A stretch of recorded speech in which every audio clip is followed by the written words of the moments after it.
Stanley's accomplishments are incredible.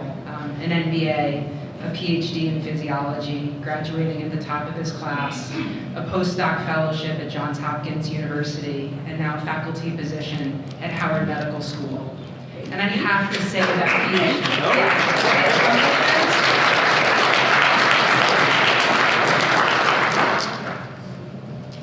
but that PhD came from St. Louis University, so I'm extra proud of it. I have to get them in everywhere I can. And as I've heard Stan talk over the years, one of the reasons that he does so much public speaking and advocacy work is to not only share his experiences and perspective, but to also represent this large community of talented, intelligent, and high-achieving people who have also been or are currently incarcerated. The closing keynote address at this event always sets the tone for not just how we spent our time together, but how we leave and go back to our communities and think about where we are as a collective.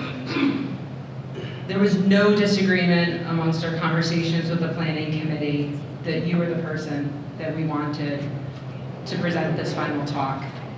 I'm proud to introduce my colleague and my friend, Dr. Stanley Andrisse, and his talk titled, Education Over Incarceration. Please join me in welcoming Dr. Stanley Andrisse.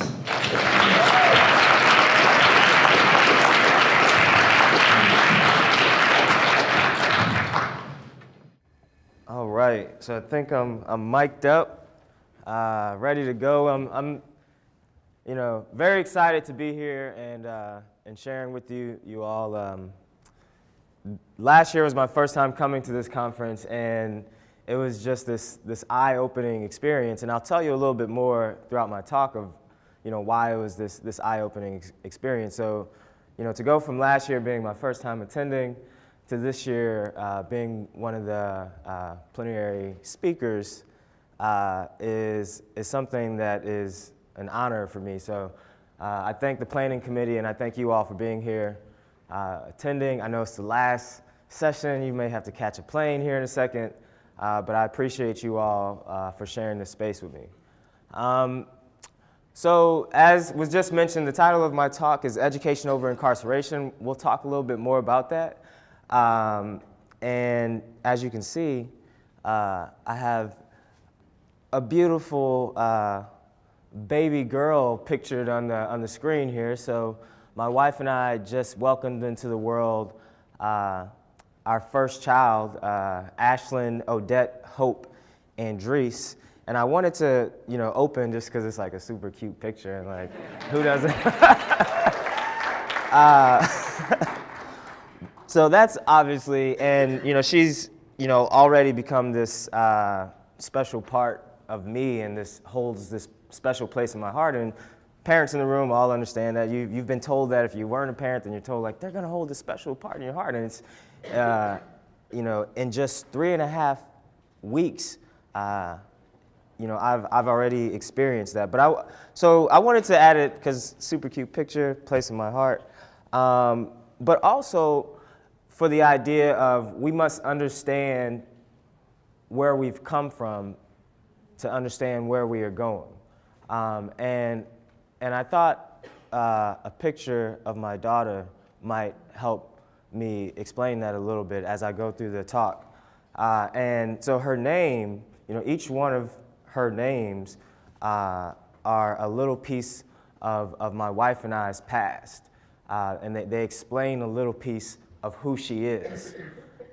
So Ashlyn is, that comes from my wife's sister, who my wife went through some difficult times growing up. I won't really go into it, but her older sister more or less played the role of her mother.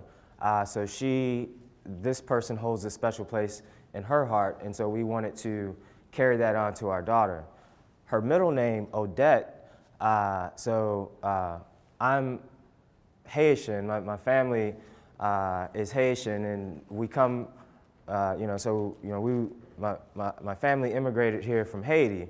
and Odette is actually my mom's mom. And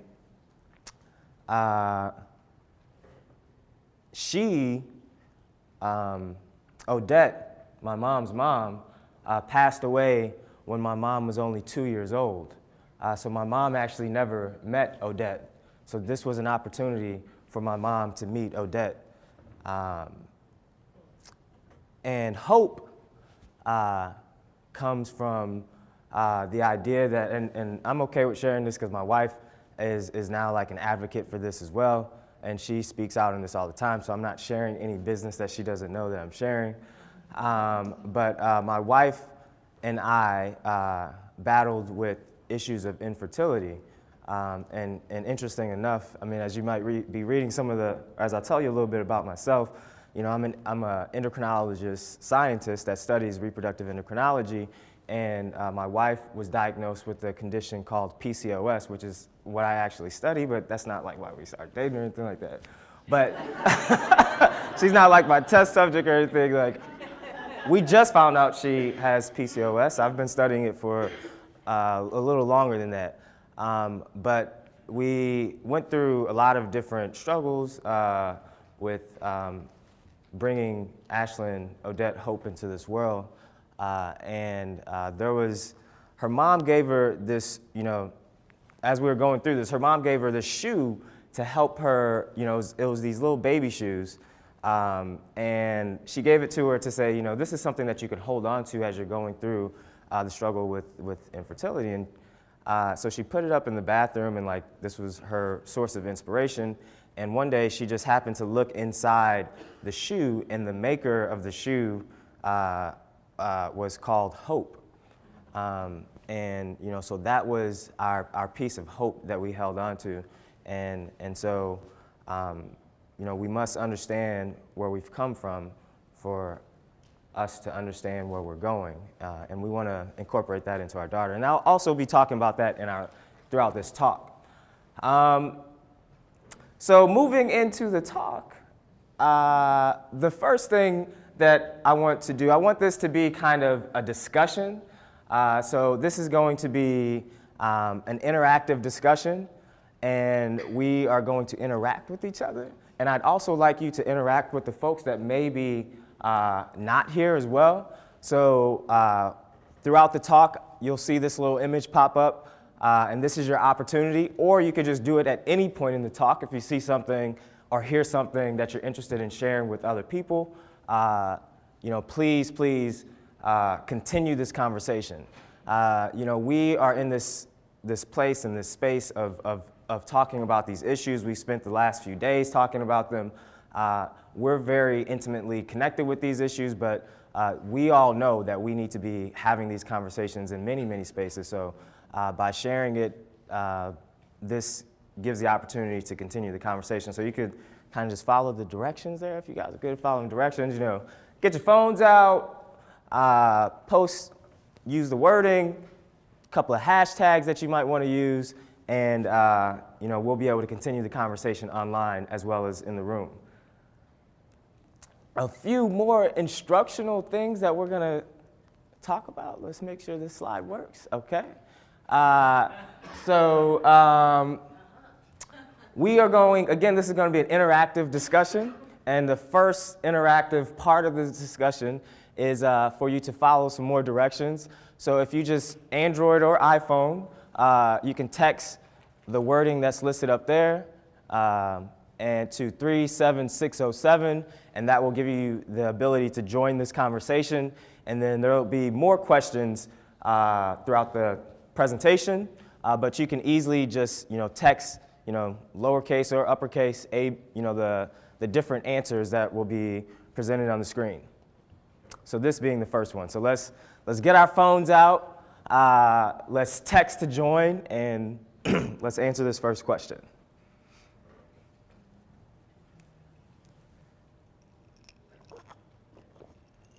Okay.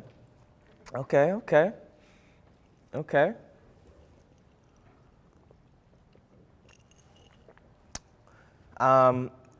Okay. Okay.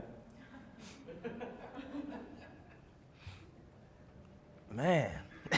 Okay. So I should have hit it first. It's okay. Because there's this thing called groupthink. If you're like psychology, sociology type of person, once the group starts selecting one thing, no one wants to go outside of what the group thinks. So be your own independent person. Don't go with what the group thinks.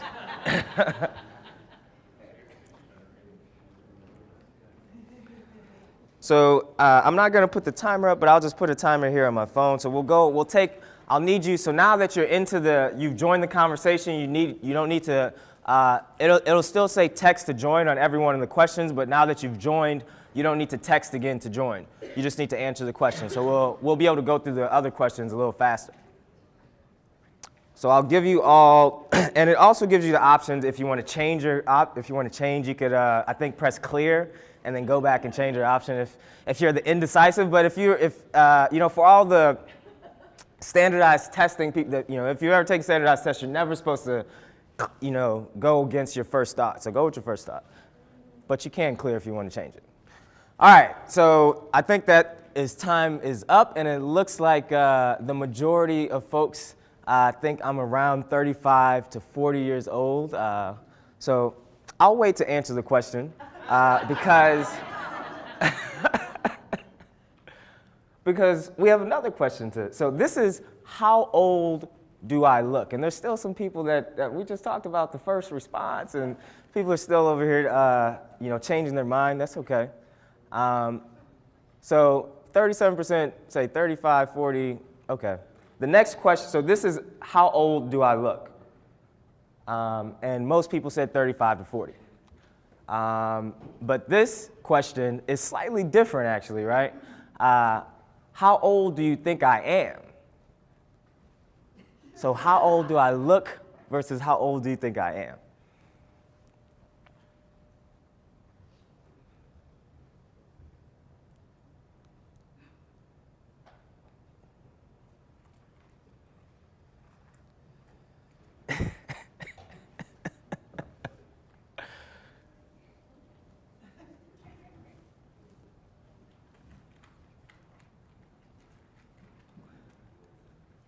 Okay, about 15 seconds. Oh, I got Facebook notifications popping up.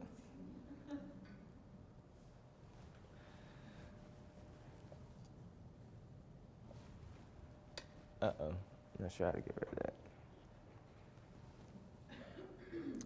All right, so, okay. I got a few folks who think I'm 45. So that's interesting to me. So how old do you think I am versus how old do I look? Okay. So most people think that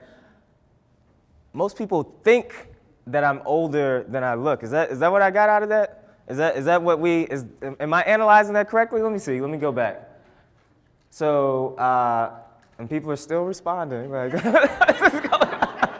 people are now changing their answers. You can't change your answer now. I don't have the stop button in this view, because this view we had to use doesn't allow me to have the stop button. But please stop. So people still coming in. But so I think most people, how old do I look? I look about 35, 40. But most people think that, wow, okay, 18, wow, man, okay. 21, got a 50 in there, okay. And then, how old do you think I am? 35 to 40-ish, maybe 45. Okay, and a drum roll, please, for the answer coming up. So, you don't need to know. So just, this is same, maybe ballpark, but very different, concepts, but, definitely along the same realms of thinking. I get this all the time. Like, why do you need to know how old I am, right? Most people are asking because it's like, you look so young. I get it all the time when I'm presenting, and, I'm a professor now and I present and my students think that I'm young. But if you think about it, I mean, this is a similar type of question that is only being used to prejudge me. You know, who cares how old I am? I'm here in front of you because just as, you know, Mary just told you all that I'm qualified to be here in front of you. And, you know, I jokingly bring that in, but I get it all the time about how young I am. But if you, I do want to bring into this framework of I'm here because I'm qualified to be here. And really, you know, I'm here as, you know, I'm going to share with you some of the different experiences that embody who I am. But the number one thing, as you kind of read through some of the things that I do now, I'm qualified to be here. And that's the number one thing that you should care about, is I'm here in front of you because I'm qualified to be here. And we'll talk a little bit more about that in a second. So before I go into talking about education over incarceration and what that means to me, I really wanted to talk to you, obviously, a little bit about my personal journey. And there's some context, you know, I have to always draw the frame. I know I'm sitting in front of an audience that knows the frame, but I feel it's important to always be on the same page. And so I'm going to spit out some numbers that you all are probably very much aware of, right? The U.S. incarcerates more people than any other country in the entire world, right? How many people, this is not one of the poll questions because I know you all know it, you know, we make up what percentage of the world's population? 5%. Yet, what percentage of the population of people locked in cages are locked in cages here in the United States? 25% of people locked in cages around the globe are locked up in cages right here in the United States. So we all know that, right? But we need to understand that and frame it and understand what it means. So what it really means is that as you've interacted with a number of people, it means a person like myself sitting in front of you and speak in this conversation with you, this qualified person to be here in front of you, but yet also this formerly incarcerated person is here in front of you. So as most of you are likely aware, if you kind of looked into the description of the talk, I'm a formerly incarcerated person with 3 felony convictions who was sentenced to 10 years in prison for drug trafficking charges. In my early 20s, I was sitting in a courtroom and a prosecutor was painting this picture of me as this dangerous threat to society, and she was successful in sentencing me as this prior and persistent career criminal. And her wording in doing so, she said that this person had no hope for changing the decisions that he had been making up until this time that he was in his early 20s. And again, you know, I'm now an endocrinologist scientist, an assistant professor at Johns Hopkins Medicine, an assistant professor at Howard University College of Medicine, a visiting professor at Georgetown University Medical Center, an executive director of a nonprofit. I would say that I probably changed just a little bit from what this prosecutor was saying. But yet, in many ways, I'm standing here in front of you in chains still. You know, even despite all of those layers of accomplishments, I presently still have barriers in my life. And we'll talk a little bit about these barriers, but I want to again kind of take you on this journey, my educational attainment journey. So I grew up in Ferguson, Missouri, and in my earlier days, you know, I made a number of poor decisions, as we're all probably familiar with, right? Those poor decisions led to me being involved in the juvenile justice system. I was arrested for the first time at 15 years old. I started selling drugs in my early teen years. I was in and out encounters with the criminal justice system, even as a teenager. By the time, again, as I just told you, I got to my early 20s, I was sitting in this courtroom facing 20 years to life for drug trafficking charges. And as I just mentioned, I had by this time, those poor decisions had led to me having 3 felony convictions sitting in front of this judge. And, it was almost as if it was this out-of-body experience as I'm sitting here, this 20-year-old kid, and I have this prosecutor who's painting this Picasso picture of me as this dangerous threat to society, right? And, I'm sitting here listening to her say that this person needs to be thrown away for life. And I'm thinking to myself, I'm 20-something years old. As we just kind of went through with the age thing, somebody said, I currently look like I'm 18 or 21 years old, right? And this was many, many years ago. So you can imagine what this 20-year-old kid looked like when he was sitting in that courtroom. Yet this prosecutor was prophesizing that I was going to be a career criminal for the rest of my life, and she was hoping to throw me away for life because I had no hope for change. So I was eventually, as I mentioned, sentenced to 10 years in prison. And if I could even step back a little bit to one of the convictions that I had. So I was under investigation for 9 months before this 50-man DEA raid that resulted in one of the convictions that I have.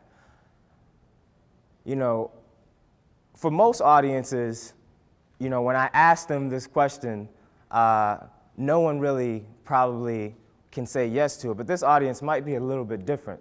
But how many of you have ever had 50 assault rifles aimed at your head?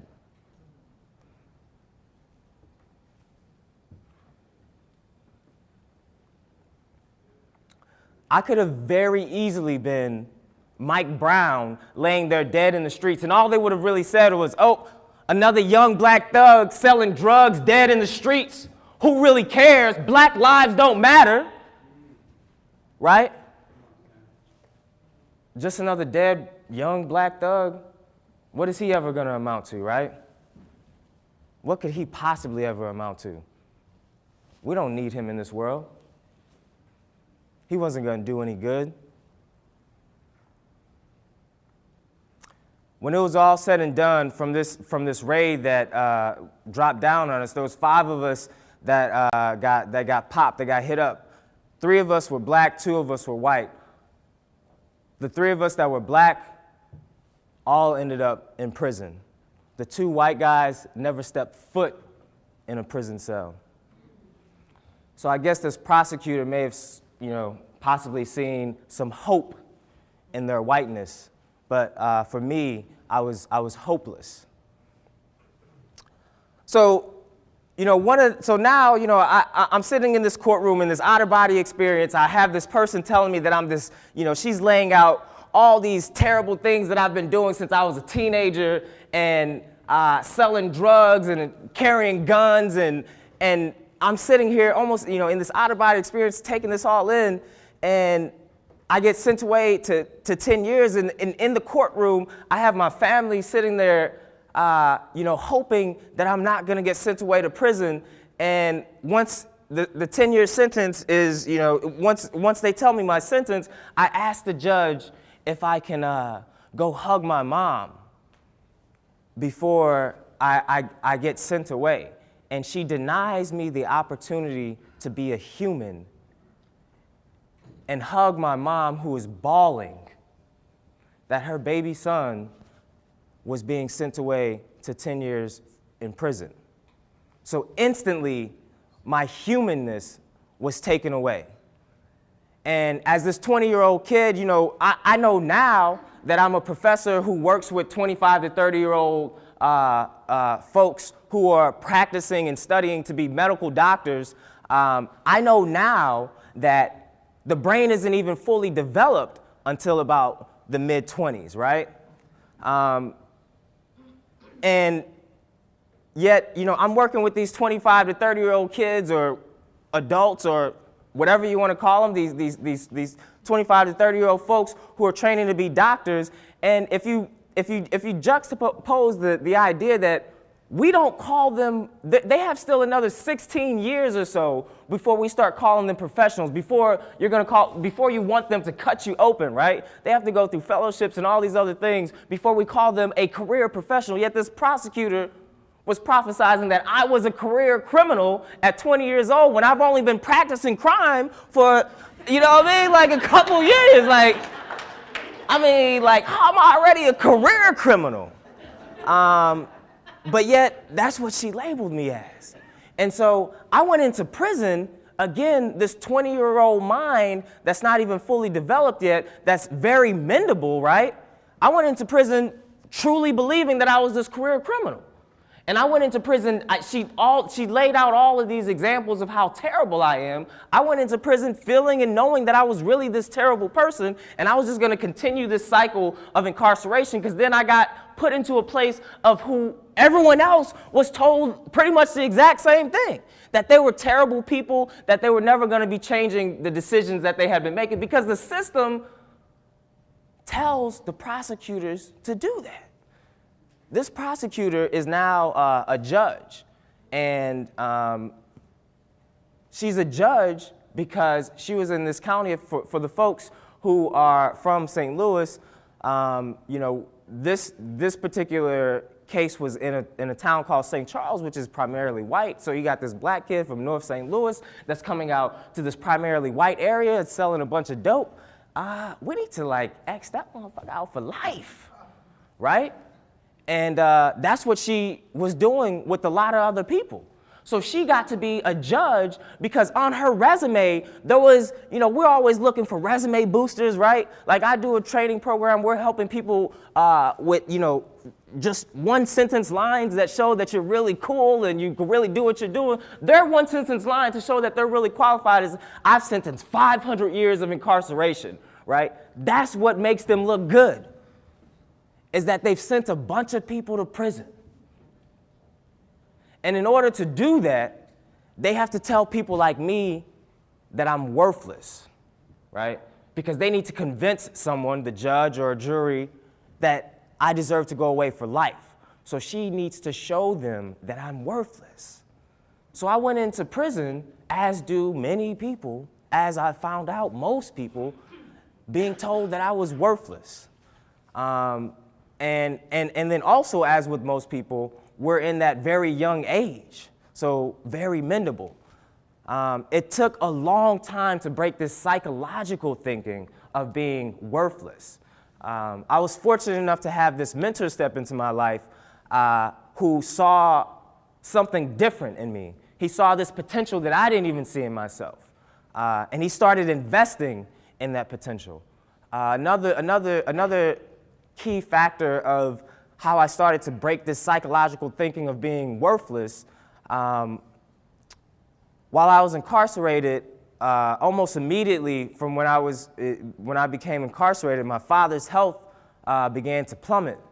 And over the course of about 2 years, he went through probably 30 different surgeries where they started amputating his toe, then his foot, then his other toe, then half of that foot, then 30 surgeries later, they've amputated him all the way up to his torso, where he's literally half the man that he was. And for me, this was emotionally devastating to be in this tiny prison cell, which was beautifully depicted last night. Not, incredibly depicted. I don't even think you can really tie the word beautiful, but of the gentleman last night, which a quick shout out to all of the folks who shared last night at Open Mic. That was, incredible. But there was one of the gentlemen that was explaining what a prison cell is, and he put a chair down and he showed that, this is your toilet, this is your, this is what the sink is, and he explained the inhumanity that takes place in these tiny prison cells. So I'm in this tiny, inhumane place while they're literally ripping my father to pieces. And it was emotionally devastating for me. But I turned this this devastation into this inspiration to want to know more about what was going on with him. So I reached out to this mentor that had stepped into my life, and I asked them, what is diabetes? Like, I know it's like high blood sugar, but like, what is it really? Like, how does he was a healthy individual before I went away, and now he's, how does diabetes take someone from this place to that place? So I wanted to learn more about what was going on. And this mentor of mine started investing in my potential. So he was not an endocrinologist, which is, where I eventually moved on to being, but he started sending me these articles on diabetes. And if anyone is familiar with scientific articles, you're familiar that every other word is some word that you've never heard of before, right?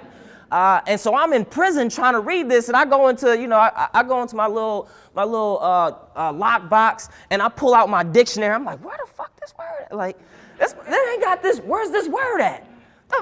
These little bitty tiny dictionaries have zero of the words that were in these articles, right? So I had to, again, this mentor invested in me, literally his time and his money. He would put money on my books, and spend hours with me going through these articles. And my curiosity and desire to learn more about endocrinology was sparked through this mentor and reading these articles in prison. So after 30 surgeries, 2 years of pain and agony, my father fell into a coma and lost his battle with type 2 diabetes. And this was just something that was, again, this emotionally devastating experience for me. But tied with this, with my mentor again, and him planting the seed that I have this potential that I had, he was in the process of helping me rewrite my story, and he convinced me into believing that I could somehow pursue higher education. So when it came time for me to come home, we put together a number of applications to places of higher education, of programs of higher education. And if you're familiar, just as we had these difficulties with getting these 30-page scientific articles, where he literally had to break down, because if you're familiar with prison, you can't have most of them. There's a page limitation, so he had no idea about the page limitations. This was a professor, and I'll tell you who he was here in a second. But he had no idea about prison rules. So the first few times that he was sending me these scientific articles, they kept bouncing back, and he's like, what's going on? It'd be weeks before I got a chance to actually talk to him on the phone. But it was the same way with these applications. I tried to get these big application packets, they couldn't come through. So I actually had to have people, him and some others, helping me put these applications together. And what seems for most people, they could just go online and finish an application overnight. It took me 6 months to put together each one of these applications. And almost instantly, rejection, rejection, rejection, rejection, rejection. I mean, it was something that was just devastating. After pouring all this energy into applying to these different programs and rejections coming overnight, it's like, did you even read it? Fortunately, this mentor of mine was a professor at the one institution that offered me a second chance. So I was accepted into the program where this mentor of mine was on the admissions committee, and that university, as Mary just pointed out, was St. Louis University. St. Louis University offered me my second chance. This mentor invested in me and offered me a second chance. So when I was given that second chance, what do you think I did with it, right? I'll step back again to another situation to give you a mindset of what I might have done with that. So when I was 19, I'll take you back to a time when I was in Texas, and I was picking up 100 pounds of dope, and I walk into this hotel room, and I'm meeting up with my guy. He's a Mexican guy, and he's got his 2 friends with him. And I walk in the door, I dap him up, and I'm like, yeah, I'm excited about this 100. I'm about to get this 100 packs, and so I'm dapping him up, and I know him, and the other two guys I don't really know. And they're two Mexican guys as well who don't speak any English, and one of them is sitting at a table with a sawed-off shotgun sitting in his hand, looking me directly in the eye, with the 100 pounds of dope sitting right next to him. And I just come in and I dap my friends up, and I'm like, yeah, let's get this going, right? I've looked some crazy shit in the eye, and it didn't, the type of, calm, cool, and collectiveness that it takes.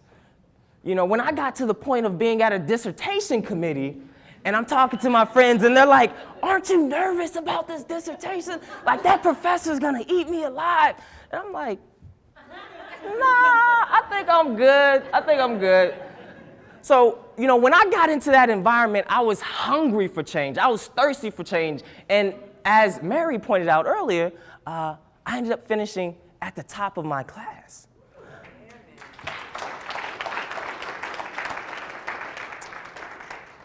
I ended up getting my PhD and my MBA. I ended up finishing in 4 years in a program that generally takes about 5 to 6 years. And it wasn't because I was like super intelligent, I was just hungry. My work ethic is different than my peers was. My experiences are very different than what my peers were, right? And this is something that I see with everyone that has been given this opportunity. From the folks that I work with to folks that I know in similar situations, they have this work ethic that is very different than their peers. So I end up moving to Hopkins.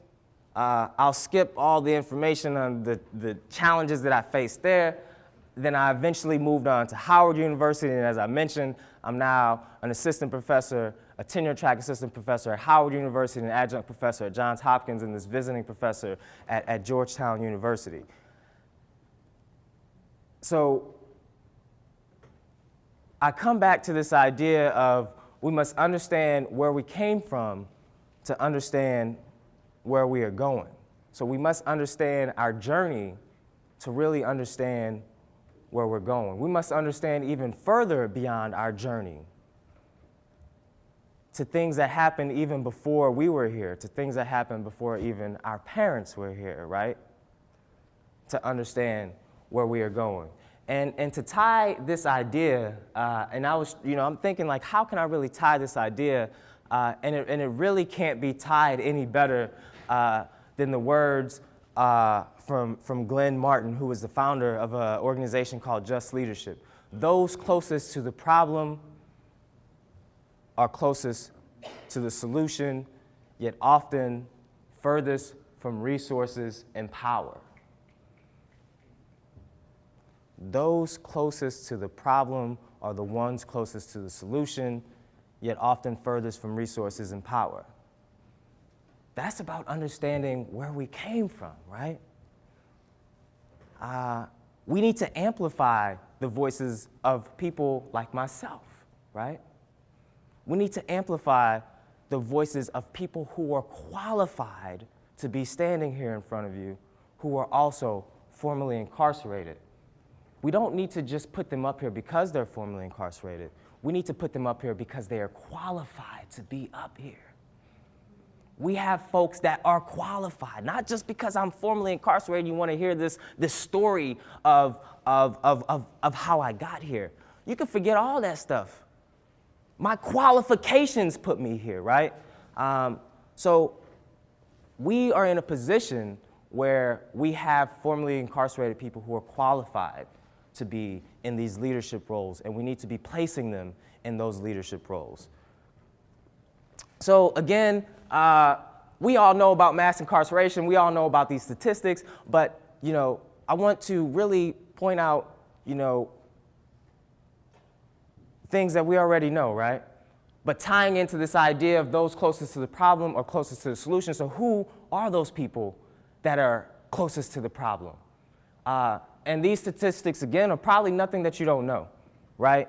Our system, which has 2.3 million folks who are locked in cages, is primarily folks of color, right?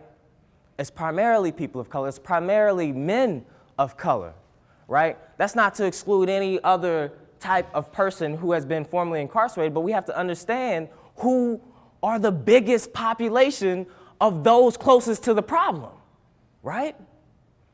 And make sure that we understand that those population of people who are the majority of the people closest to the problem are standing right here in front of you, right?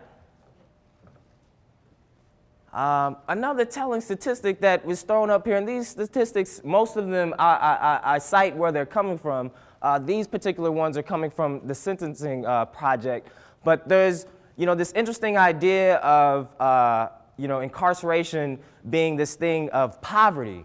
But one of the things that if you tease out the statistics of incarceration, you'll see that there's nearly as many people of color who were not below the poverty line that are incarcerated than there are white people that were in poverty or not in poverty.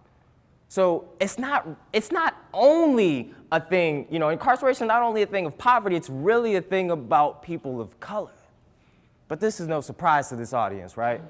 But again, to make sure that we're on the same frame, that we see the picture, we can't have a conversation if we're looking at a different picture. We think we're looking at this one and this person thinks they're looking. We need to be looking at the same picture and understand that we're looking at it. We could perceive it differently, right? But we need to make sure that we're looking at the same picture. Again, stuff that you probably know, does incarceration work? No. This audience doesn't need to know that. Incarceration really has not worked. It's particularly ineffective about certain crimes, most of them being that youth crimes. Again, we're throwing kids in prison. As I mentioned to you, most of you said that I look 18 to 21 years old, which I'm like, okay, I kind of take it. It's a good compliment. But, if you think back, that I look probably like I was 12 years old when I was, 20 years old sitting in that courtroom, and they were trying to send me away to life. And, when I think back to myself, it's crazy to think that my 10-year sentence was a blessing. It's crazy to think that there's somebody with the potential that I have to be a professor at Johns Hopkins Medicine, Howard University, and Georgetown, who is sitting in a cage locked up for the rest of their life because they weren't fortunate enough, as I was, to get a 10-year sentence. That's crazy. We're locking up kids. We know this, though, right? And we know that locking up folks for drug crimes is particularly ineffective. This is something that this audience probably doesn't know, but again, understanding the picture. And then the idea of people aging out of crime. There's, I really want to move to a space where we shouldn't be sending folks away to prison if they're under 25 years old. I was just talking to my wife about this, and again, I've shared, people are asking, people always, I have this 3.5 week, I always mistakenly say like month or year, but she's only 3.5 weeks, right? And people ask me, what does it feel like to be a dad? And I'm telling them how incredible it feels. And one of the things that I share is that I usually envision, like these proud dad moments, like kindergarten and the first day of school and like graduations and, dance recitals and all this type of stuff, like as being proud dad moments. And I never thought that I would have a proud dad moment in just, 48 hours of her life. We believe, me being this reproductive endocrinologist and really big on diabetes and health and fitness. So, we're breastfeeding baby Ashlyn, and, breastfed babies actually lose a little weight during that first 24 hours. And there's a percentage of weight that they want them to be able to lose, and they don't want to go over that. So Ashlyn went a little bit over that. So when my wife got sent home, Ashlyn didn't get sent home. And, this was like, oh my God, like we're new parents, we're all like worried about like what's going on. So the next day we're like feeding her 5 bottles at a time, and we're trying to fatten her up a little bit. And when they finally put her on the scale and she weighed the weight, we're like, yeah, that's my girl right there. This like proud dad moment in just 48 hours. I would have never expected it to be that quick that I'd start having these proud dad moments. Another proud dad moment is, I'm now reading about babies and stuff, because I thought I knew a lot, but I really don't. And, they're saying that, babies are, like she's now like being able to roll her head and like she's showing more strength as we're swaddling her and she's busting out. And these are all like developmental things that I'm like proud of, like she's getting to. And one of the developmental things is that they said that, the babies at one point in time, about 3 weeks, so about right now, she's starting to discover that her arms are attached to her. So she's literally like, holy shit. Like, whoa, that's my arm. Like, I didn't know that was. So the brain literally hadn't developed yet to tell the body that it was connected. So the brain hadn't developed yet to tell the body that the body parts were connected. This is the same exact thing for a 20-something-year-old. The brain is not fully developed, and particularly the decision-making parts of the brain. So we're sending people away that literally can't see their arms, right? They literally can't see it. The brain has not developed to that point yet. And we're sending them away for life in prison. And these people are could possibly be professors at Johns Hopkins Medicine, Howard University, and Georgetown University, right? And we're sending them away for life in prison. When the data shows the brain is not fully developed until the mid-20s, and that most people, because the brain is not fully developed yet, most people stop making those types of poor decisions that would land someone in a cage when they get above that age. So for me, it's just like, it's so simple. Like, why are we not moving to this space where we shouldn't be incarcerating folks if they're under 25 years old? We just should not be incarcerating anybody. If they're under 25 years old, they cannot see their arms. They cannot see that the decisions that they're making are not really the greatest decisions. But in just a couple of years, they will be able. My baby, just in 3 weeks, she's like, holy shit, this is my arms, right? Just give them some time. But again, I'm talking to an audience that kind of knows this stuff, right? So this idea of education over incarceration, I'm really big on metaphors and double entendres. And, I was forced to get up on open mic last night and, share a little bit of artistic talent. And really, it's funny that, I talked to one of the folks who also shared, and I was telling him how dope what he shared was. And he was like, sometimes, I get a little nervous on the mic, and I saw that you were kind of hesitating, but I was like, no, I wasn't nervous or anything like that. I told them specifically that I would, if there's nobody going up, like I would try to go up to make sure there's people going up, but there was plenty of people going up, and it was incredible, as I mentioned last night. But, what I shared to him was that, I'm actually an introvert, and I understand as an introvert that sometimes silence is needed. Right? So to give people the time to process, and sometimes that silence is helpful. So I was like, that was actually like incorporated into what I was trying to do. Like I was silent for the incorporation, but this idea of metaphors and double entendres, and this idea of education over incarceration, what we know is that incarceration does not work, right? We just explained, I just gave some examples, just a few, of why incarceration doesn't work. But again, with more statistics, we know, all of us in this room know that education is something that is working. And for me, how I see this vision, and I tie this in, being an endocrinologist, I see it from a health lens, actually, and my vision as having this culture of health is one of inclusivity, equal justice, and equal educational and employment opportunity for everyone, right? And I come at this from a unique lens, right? And again, that's part of why we need more people, not only like myself, but just qualified people who are impacted people sitting in the space. But my lens is very different, right? I'm coming at this from a very different lens from a lot of different people who are experts in this field. But we need those different lenses. We need people to see it differently. We need people who are closest to the problem, right?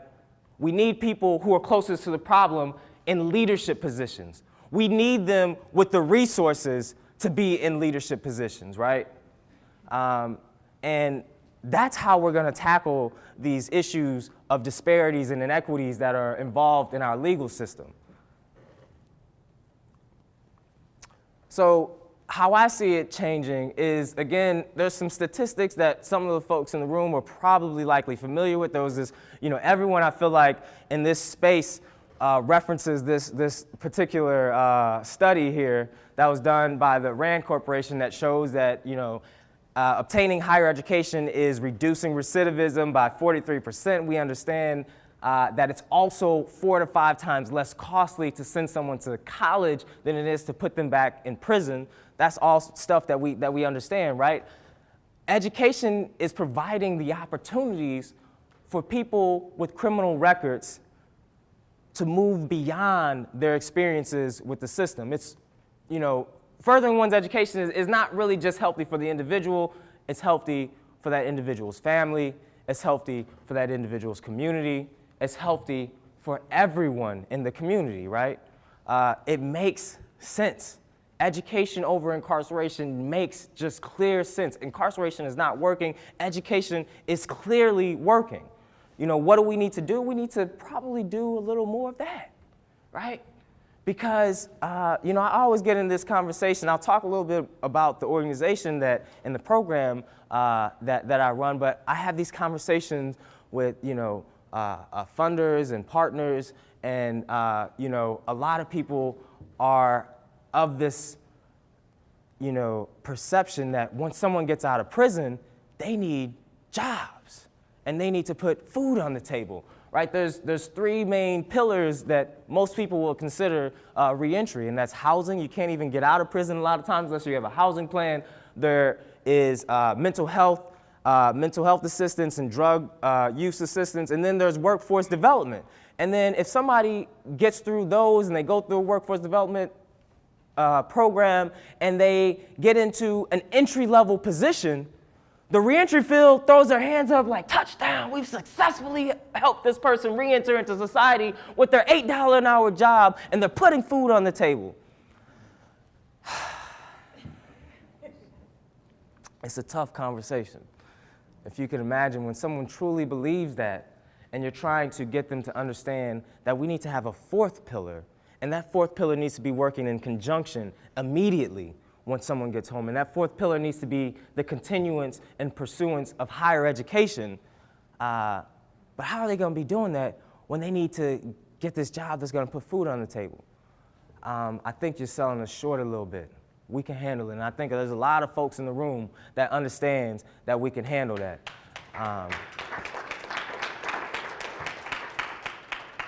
And this is a great social media opportunity, right?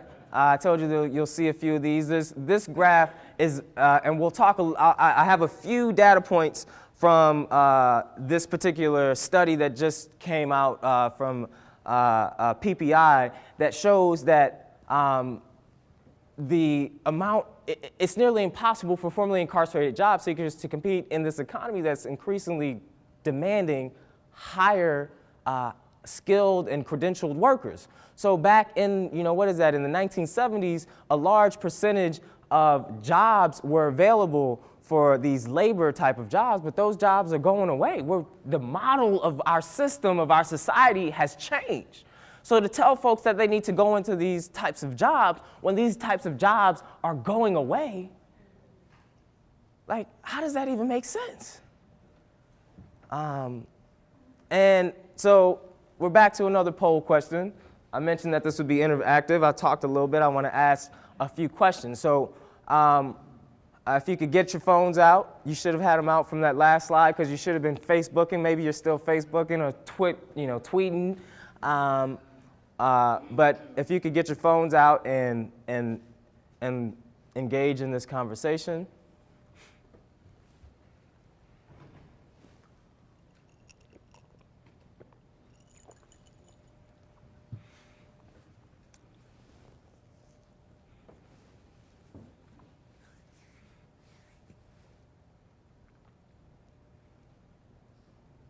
All right, about 5 seconds left. Just go with the first choice. This is not you're not gonna get graded or anything like that. So I can't hit the stop button, but if you guys want to just keep coming in with them, that's fine. We'll analyze as you come in. So it looks like people are saying, what is the percentage of formerly incarcerated people with GED or high school diplomas? And most people are saying about 25 to 33%. There's a few people that are joining in saying it's a little bit higher. Again, don't go with that group think. We went through the little session. You don't have to do group think. Be independent thinkers. Just go with your first choice. So we're gonna end it there. I guess I could kind of write these down, but I'll remember. So we primarily think 25% and 33%. So the next question, let's put that in my phone. The next question is, what percent of formerly incarcerated people with any type of college degree?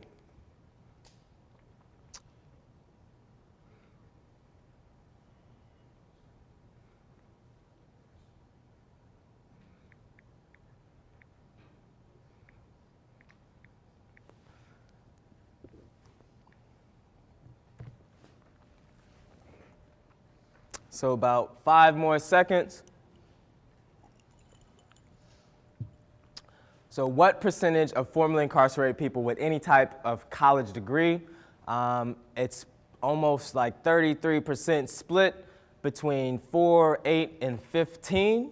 So we say that it's primarily about 25 to 33% have a GED, and primarily split between 4, 8, or 15% have a college degree. So moving into the statistics that were just presented by PPI again, there's a link down there if you're interested. It was a pretty good study or article that just came out. So here are the statistics, right?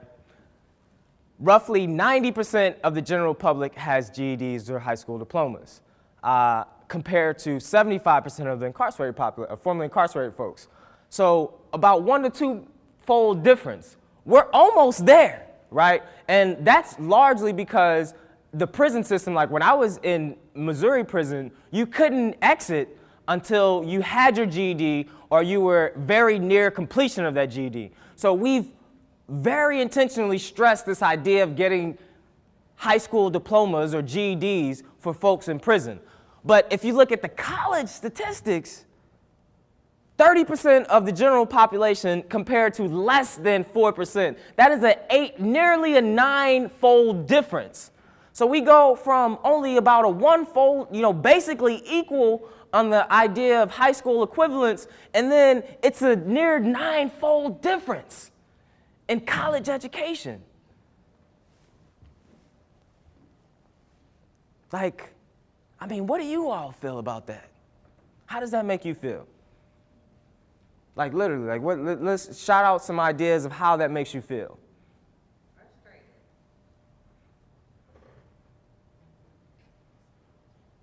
I'm gonna give some space for those introverts because I still want to answer. Sound like you're punishing society. Punishing society.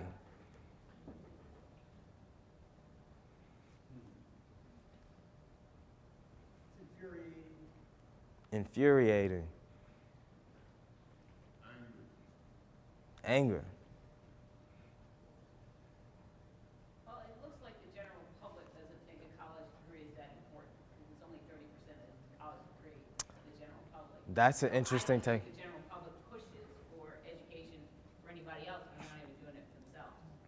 That's a very good observation. I also think, we would, so I will be giving a presentation coming up at a conference called the PIAAC, which is looking at global educational attainment and where we stand in that. And we are way, way down below. You know, and U.S. likes to be number one. We're number one in incarceration and a lot of other things, right? But we're not number one in education. We're way towards the bottom. So that gives you that's a whole different conversation. But that is a very legitimate observation. Well, it also speaks to who we as a country think deserve wealth attainment and the way that college degrees are still attached to wealth attainment in this country. So who is it as a country that we believe is deserving of that? And we are very intentionally keeping those folks because you see that we can match the amount of GED high school diploma attainment. You know, that takes dollars to do that. So they invest in getting that, so it's possible, right? And we all know that it's possible.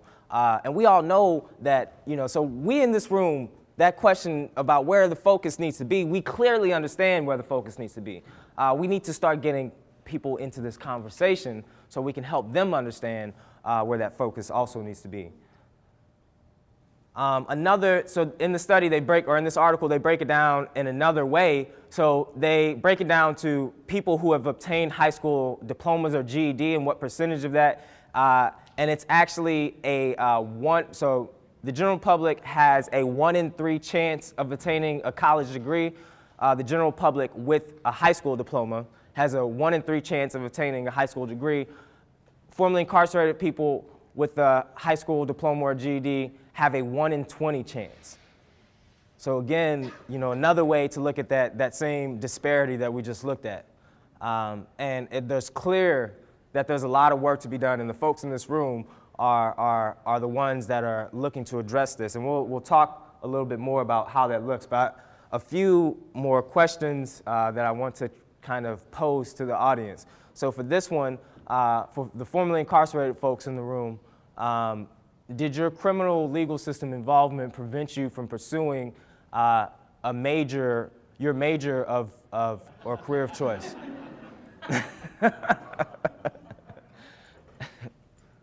Man, we're not even gonna get to see the excitement of like all the different numbers coming in and changing. So I'll give about 15 more seconds. Okay.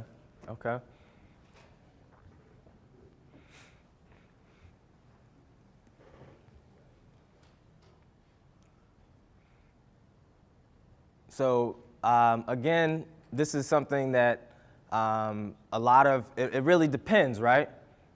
It depends what major or career was your choice. But for the majority of people, it has impacted what they decide is their choice, right? We can pretty much clearly agree with that. So moving to the next question, for program directors, how many majors are offered in your inside prison college program?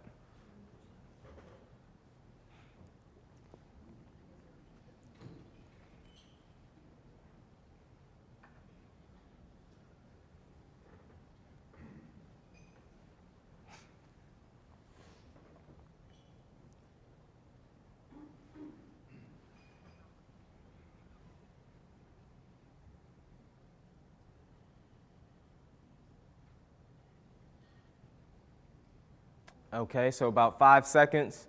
And, you know, clearly it looks as if, you know, most are offering around 1 if they're offering any. There's a few that are offering 2. And of course, this is a very loaded type of question. There's a number of reasons why and strategies why that may be. But, you know, just the clear understanding of what it is this is what it is. We won't go into the discussion about what those constraints and strategies might be to make this the case, but this is, you know, from this small pool of folks, I think this is pretty clear. I mean, if we had polled a larger group of folks, we'd likely still get similar type of results. If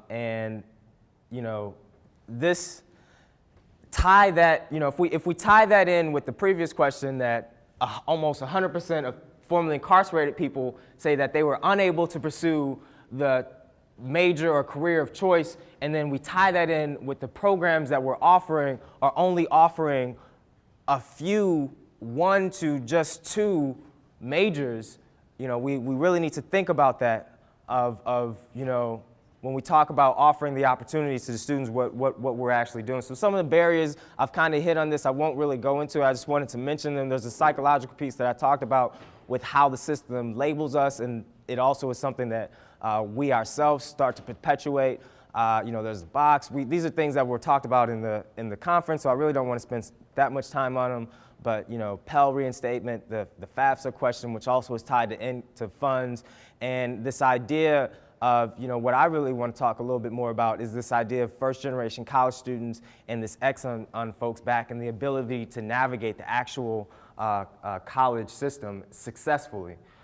And these are just, again, my thoughts on what a next phase of higher education in and after prison could look like. And I think, we need to be, one, promoting higher degree attainment. I think, this is not to say that some of the programs that are already being offered aren't doing some of these things. This is, again, some thoughts that I had. We need to be promoting smooth transition from in-prison to out-of-prison campus programs. So yesterday, I was on a Ban the Box panel, and Annie asked the folks in the crowd to raise their hand if they run college program, in-prison programs.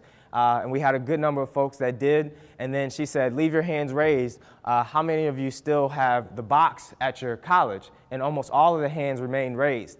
So these are folks that these institutions believe in college inside of prison, but yet are still holding on to some of the barriers to education on their outside of college atmosphere. So that's something to think about. We need to, as these program directors and folks involved, we need to think of ways that we can make these smooth transitions. I know there's a number of programs that are already doing it. We need to make sure that we're moving to where most or all of our programs are doing that. So promoting degree attainment outside of the particular degrees that most programs offer, right? And that was that question of what percentage of folks formerly incarcerated are pursuing the careers of their choice, and most of them said that because of the system, they're not.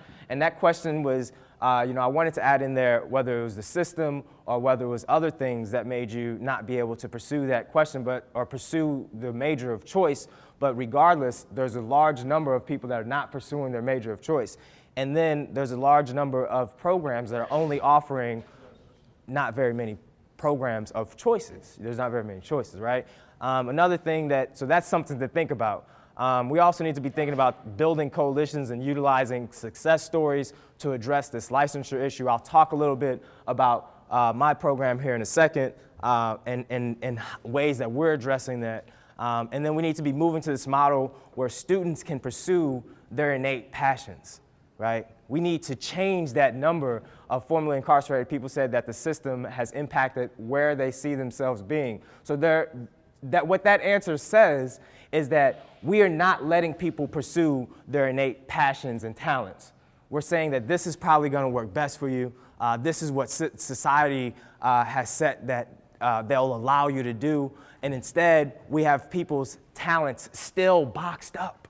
Even though they're doing fairly well, clearly, we're addressing that 8.5% or eightfold difference by giving them, helping them obtain college degrees, but their talents are still boxed in because they're really not pursuing what they want to pursue.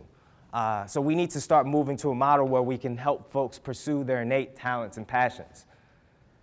And so, the program that we have going on called Prison to Professionals we're looking to do some of those things that I just mentioned. And it's not really, again, on this idea of metaphors and double entendres.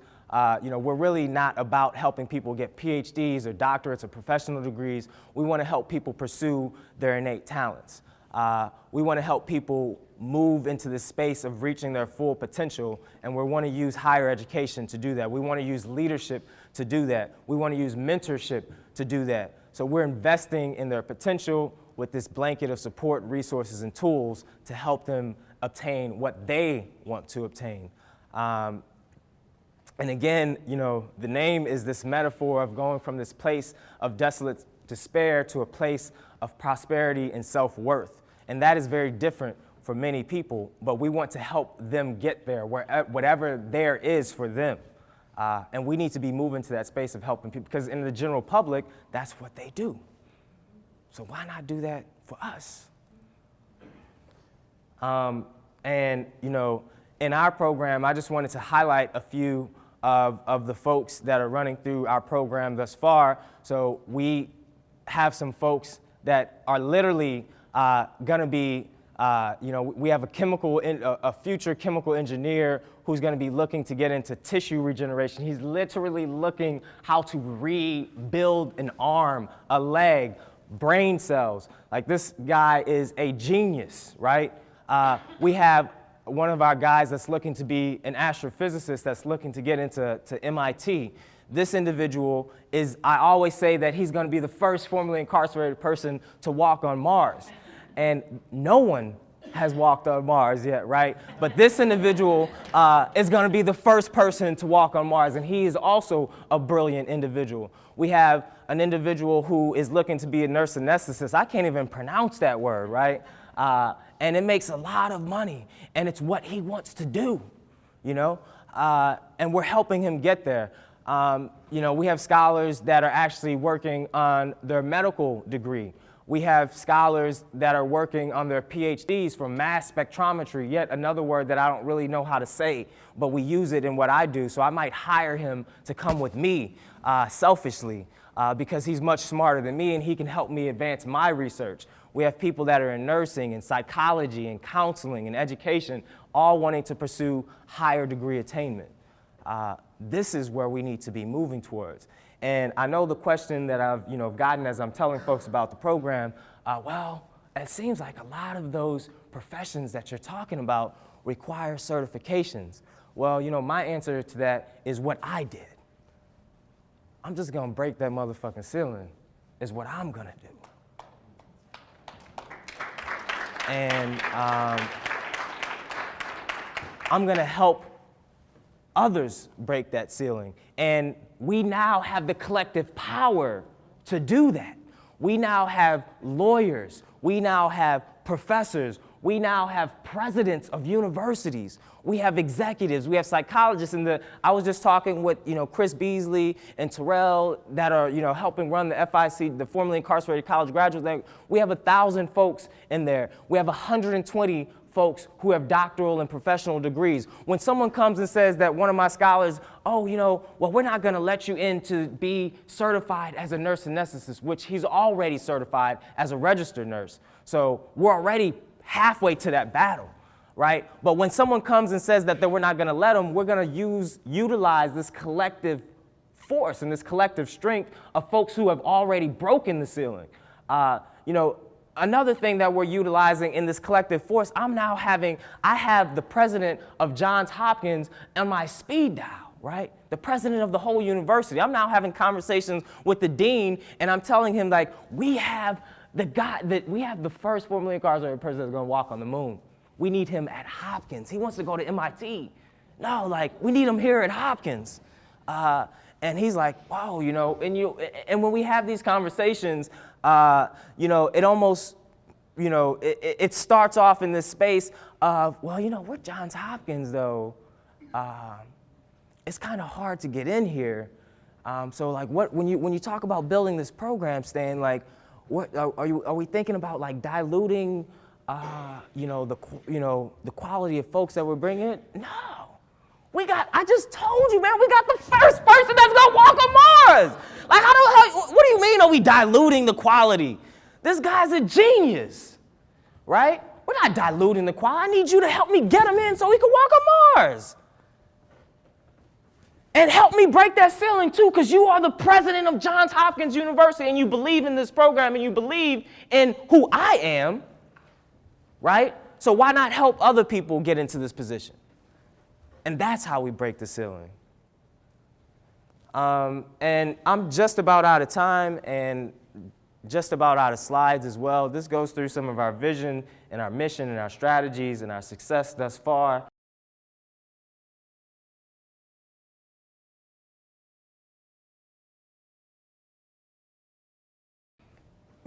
Just some things to take away.